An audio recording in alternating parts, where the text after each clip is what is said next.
మీరు ఇంజనీరింగ్ చేశారా? జాబ్స్ కోసం సెర్చ్ చేస్తున్నారా? 3600 మందికి పైగా స్టూడెంట్స్ కి జాబ్స్ వచ్చేలా చేసిన code Gyan 100 days software course లో జాయిన్ అవ్వండి. మీ కెరియర్ ని బిల్డ్ చేసుకోండి.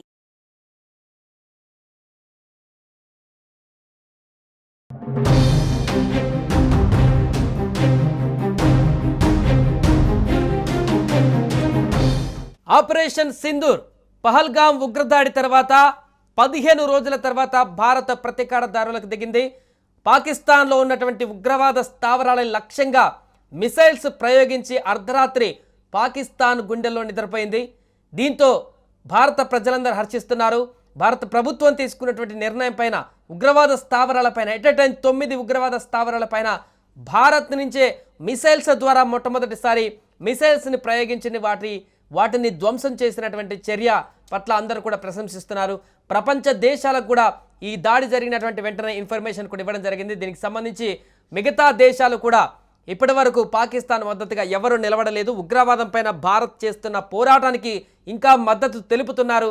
ఈ నేపథ్యంలో పాకిస్తాన్ అటు ఎమర్జెన్సీని ప్రకటించింది, ఇటు భారత వ్యాప్తంగా కూడా అలర్ట్ ప్రకటించింది ప్రభుత్వం. దీనికి సంబంధించి కీలక నిర్ణయాలు తీసుకునేటువంటి దిశగా కూడా ముందుకు వెళ్ళబోతున్నట్టు తెలుస్తుంది. ఇది కాసేపట్లో కేబినెట్ భేటీ కానీ మిగతా సైనికాధికారితో భేటీ కానీ ఆ తర్వాత ఎలాంటి నిర్ణయం తీసుకోబోతుంది భారత ప్రభుత్వం అనేది కూడా తెలియాల్సి ఉంది. ఈ నేపథ్యంలో మాక్ డ్రిల్ కూడా ఉంది. సో ప్రధానమైనటువంటి పట్టణాలన్నింటిలో కూడా నగరాల్లో కూడా మాక్ డ్రిల్ కొనసాగుతుంది. ముఖ్యంగా హైదరాబాద్ నగరంలో అలర్ట్ మరింత కొనసాగుతుంది. భద్రతాపరమైనటువంటి అలర్ట్, ఎందుకంటే కేటగిరీ 2 పాకిస్తాన్ కనుక దాడి చేస్తే కేటగిరీ 2 ఉన్నటువంటి నగరాలలో హైదరాబాద్ ఉంది. అందుకే ఇక్కడ కూడా అలర్ట్ ఉంది, సెక్యూరిటీ భారీగా పెంచారు. దీనికి సంబంధించిన పూర్తి వివరాలు తెలుసుకుందాం. మా ప్రతినిధి ప్రేమ్ చార్మినార్ నుంచి లైవ్లో సిద్ధంగా ఉన్నారు. ఈ దాడి తర్వాత అక్కడ తాజా పరిస్థితులు అందిస్తారు. ప్రేమ్, అర్ధరాత్రి జరిగినటువంటి ఆపరేషన్ సింధూర్ తర్వాత ప్రస్తుత పరిస్థితి ఏంటి? సెక్యూరిటీకి ఏమన్నా ఇంకా పెంచడం జరిగిందా? హైదరాబాద్లో తాజా పరిస్థితి ఏంటి? సాయి, మనం చూసినాం ఏప్రిల్ 22న ఏదైతే పెహల్గాం, జమ్మూ కాశ్మీర్ ప్రాంతంలోని పెహల్గాం లో జరిగిన ఉగ్రదాడి ఏదైతే ఉందో ఆ రోజు నుంచి కూడా ప్రభుత్వం చాలా కీలకమైన సమావేశాలు ఏర్పాటు చేయడం, భారత్ పాకిస్తాన్ పైన ఏదైతే ప్రతీకార చర్య తీసుకుంటాం, ప్రతీకారం తీర్చుకుంటాం అని చెప్పి ఇప్పటి వరకు చెప్తుండడం, వాటన్నిటిని మనం ప్రజలకు సుమన్ టీవీ ద్వారా ఎప్పటికప్పుడు అప్డేట్ చేస్తూనే ఉన్నాం. ఏదైతే కేంద్ర ప్రభుత్వం కావచ్చు, రక్షణ శాఖకు సంబంధించిన భద్రతా వలయానికి సంబంధించిన ఏ అప్డేట్ ఉన్నా మనం ప్రజలకు అందిస్తున్నాం. ఇప్పుడు కూడా తాజాగా అర్ధరాత్రి 1:44 భారత ప్రభుత్వం ఆపరేషన్ పేరుతోటి ఒక కార్యక్రమాన్ని అయితే తీసుకుంది. అంటే భారత్ పాకిస్తాన్ పైన ఈ యొక్క సింధూర్ పేరుతోటి ఈ యొక్క దాడి అయితే నిర్వహించింది. అంటే పాకిస్తాన్ కి చెందిన 9 ఏవైతే ఉగ్ర మూకలు నివసించే ఉగ్ర మూకలు ట్రైన్ అయ్యే ఆ యొక్క సంస్థలు, ఆ యొక్క ప్రదేశాలు ఉన్నాయో వాటన్నిటిపైన ఏకకాలంలో భారత త్రివిధ దళాలు, అటు భారత ఆర్మీ, నేవీ, డిఫెన్స్ ఈ 3 కూడా సంయుక్తంగా చేపట్టిన ఈ యొక్క ఎదురు దాడిలో దాదాపు 100 మందికి పైగా మృతి చెందినట్లుగా మనం చూస్తున్నాం. భారత్ ఒక ధీటైన సమాధానం అని చెప్పొచ్చు. ఇది ప్రపంచంతో పాటు యావత్ భారతదేశం అంతా ఎదురు చూస్తుంది 22 ఏప్రిల్ నుంచి ఈ రోజు వరకు కూడా.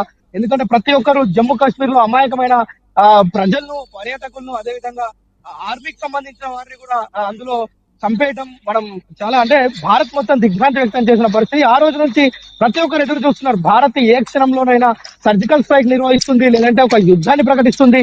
ఆ యుద్ధాన్ని చూసేందుకు కూడా ప్రజలంతా, భారతదేశ ప్రజలు ఆసక్తిగా ఉన్న నేపథ్యం. మరోవైపు పాకిస్తాన్ కి సంబంధించి మనం నిన్ననే మాట్లాడుకున్నాం, నిన్న ప్రజలందరికీ అప్డేట్ చేస్తాం. ఏదైతే పాకిస్తాన్ లోని ఇస్లామాబాద్ లో ఉన్న లాల్ మసీద్ లో మౌలానా అబ్దుల్ ఘాజీ ఏదైతే మాట్లాడడం జరిగింది, మనం చూస్తాం లైవ్ కూడా, అది మనం అందరికి కూడా చూపించడం మన వ్యూవర్స్ అందరికి. అయితే ఏదైతే పాకిస్తాన్ లో తాజా పరిస్థితి పైన అక్కడున్న మౌలానా అడగడం తోటి ఒక్కరు కూడా చేయకపోగా, అంటే భారత్ కి పాకిస్తాన్ కి మధ్య యుద్ధం వస్తే మీరు ఎటు నిలబడతారు అనే దానికి ఎవరు కూడా సమాధానం చెప్పని పరిస్థితి. తెల్లమొక్కలు వేసుకున్న పరిస్థితి. ముఖ్యంగా ఈ రోజు సాయంత్రం మాక్ డ్రిల్ కూడా నిర్వహించనున్నారు. మన హైదరాబాద్ లో 4 ప్రాంతాల్లో మాక్ డ్రిల్ నిర్వహించనున్నారు. సో దానికంటే ముందే అర్ధరాత్రి దాడి అయితే కొనసాగింది. మిసైల్స్ తోటి పాక్ ఉగ్రవాద స్థావరాలపైన దాడి చేసింది.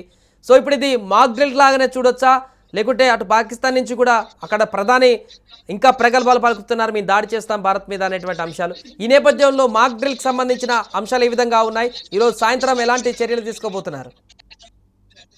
సాయి, మనం నిన్న సాయంత్రమే మనం చెప్పాం మాక్ డ్రిల్ కి సంబంధించి. ప్రభుత్వం ఎందుకు మాక్ డ్రిల్ నిర్వహిస్తుంది అంటే 1971 తర్వాత మళ్ళా ఈ రోజు మాక్ డ్రిల్ నిర్వహించేందుకు కారణం ఏంటంటే భారత సర్కార్ చాలా తన విచితంగా పరిశీలించి పాక్ పైన అటాక్ చేసేందుకు సిద్ధంగా ఉంది. ఏ క్షణమైనా యుద్ధ మేఘాలు ఆవరించి ఉన్నాయని మనం నిన్నటి వరకు చెప్పుకున్నాం. కానీ అర్ధరాత్రి నుంచి యుద్ధం మేఘాలు బుల్లెట్లతోటి వర్షించాయి, అక్కడ కురిపించాయి. భారత్ సరిహద్దు ప్రాంతాలు పాకిస్తాన్ లో కూడా మొత్తం పొద్దున మనం ఉదయం లేవగానే సూర్యోదయాన్ని చూసాం. పాకిస్తాన్ మాత్రం నెత్తుటి మరకలను చూసింది.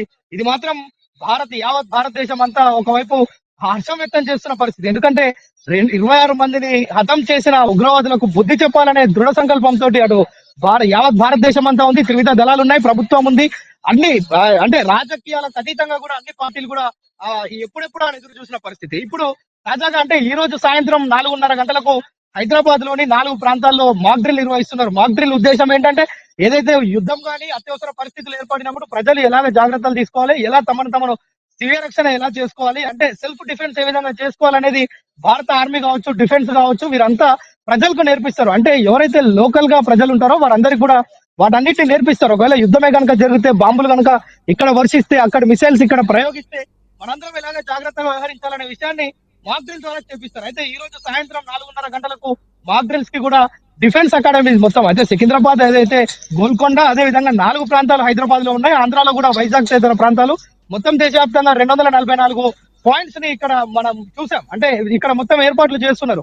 అంటే ఇదే సందర్భం, యుద్ధం కనుక వస్తే ప్రజలు ఏ విధంగా సిద్ధంగా ఉండాలి, ప్రజలు ఏ విధంగా తప్పించుకోవాలి, ఎప్పుడు లైట్లు ఆర్పివేయాలి, ఎందుకు లైట్లు ఆర్పివేయాలి, వీటన్నిటి విషయాలు, బంకర్లు క్లీన్ చేసుకోవాలా, ఇలాంటి విషయాలన్నీ చెప్పేందుకే ఈ యొక్క మాక్ డ్రిల్ ఏర్పాటు చేశారు. అయితే మాక్ డ్రిల్ కంటే ముందే ఈ యొక్క యుద్ధం అనేది ప్రారంభం కావడం, పాకిస్తాన్ పైన ఏదైతే ఎల్ఓసి అదే విధంగా పాకిస్తాన్ కి సంబంధించి దాదాపు 100 కిలోమీటర్ల దూరం వరకు కూడా మన ఈ యొక్క మొత్తం అణుబాంబులు అక్కడ పడడం చూస్తున్నాం, బుల్లెట్ల వర్షం కురవడం చూస్తున్నాం. దాదాపు 100 మంది ఇక్కడ వరకు మృతి చెందినట్లుగా చూస్తున్నాం. అంటే ఏది కూడా అంతర్జాతీయ సమాజంలో భారత్ పాకిస్తాన్ ని ఏకాకి ఇప్పటివరకు చేసింది, ఇక ముందు కూడా చేయబోతుంది అనడానికి ఇది ఒక నిదర్శనం. ఎందుకంటే ఏదైతే ఈ 9 ప్రాంతాల్లో భారత్ గాల్పులు జరిపిందో, దాడులు చేసిందో, పాక్ ఉగ్రవాద శిబిరాలను ధ్వంసం చేసిందో, వాటిని సమూలంగా నాశనం చేసిందో, అవన్నీ కూడా కేవలం భారత్ డిఫెన్స్ చేసుకోవడానికి, అదే విధంగా ఉగ్రవాదులు భారత్ పైన చేసిన దాడిని తిప్పికొట్టేందుకు పాకిస్తాన్ లో ఉన్న ఉగ్ర శిబిరాలను నాశనం చేశామే తప్ప మేము ఎలాంటి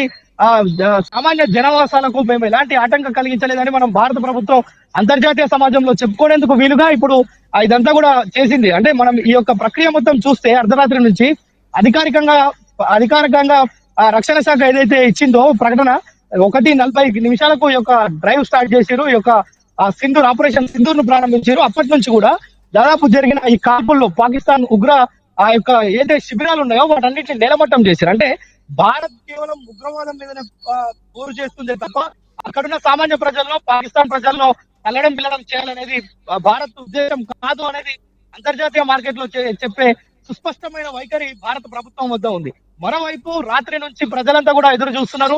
ఈ యొక్క జై భారత్, భారత్ మాతకి జై అని అంటూ నినాదాలు చేస్తూ ఇప్పటికే రోడ్ల మీద వచ్చి సంబరాలు జరుపుతున్న పరిస్థితి. ఎందుకంటే ప్రతీకార చర్య ఏ విధంగా ఉంటుంది, పాకిస్తానే కాదు ప్రపంచ దేశాలు చూడాలని భారత ప్రజలు కోరుకున్నారు. అదే విధంగా భారత ప్రభుత్వం కూడా స్పందించి దానిపైన ఏదైతే ఖచ్చితమైన పాయింట్లు 9 ఎంచుకున్నారో అక్కడ ఉగ్రవాద శిబిరాలు, ఉగ్రవాద సంస్థలు ఉన్నాయనే ఒక సుస్పష్టమైన దాడులు నిర్వహించారని మాత్రం చెప్పుకోవచ్చు. Sai right, thank you Prem. So మొత్తానికి పహల్గామ్ దాడి తర్వాత అర్ధరాత్రి నిన్న ఆపరేషన్ సింధూర్ పేరుతో ఉగ్రవాద స్థావరాలపైన భారత సైన్యం దాడి చేయడం పట్ల పూర్తిగా రివెంజ్ తీర్చుకున్నట్టుగా సక్సెస్ఫుల్ ఆపరేషన్ చేసినట్టుగా అయితే మనకు కనపడుతుంది. దీనికి సంబంధించి యావత్ భారతదేశ ప్రజలు హర్షం వ్యక్తం చేస్తున్నారు.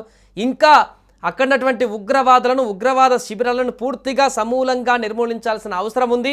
ఖచ్చితంగా ఇప్పుడు తీసుకున్నటువంటి చర్య చాలా గర్వకారణం. భారత ప్రభుత్వం తీసుకున్నటువంటి ఈ చర్య చాలా బాగుంది.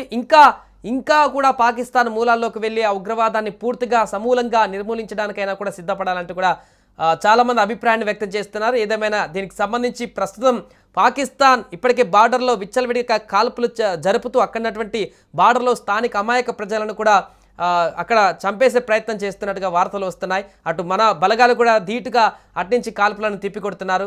ఏదేమైనా కూడా ప్రస్తుత ఉద్రిక్త పరిస్థితుల్లో ఇంకా నెక్స్ట్ భారత్ ఏం తీసుకోబోతుంది, అటు పాకిస్తాన్ ఎలాంటి కవ్వింపు చర్యలకు పాల్పడబోతుంది అనేది ఆసక్తికరంగా మారింది.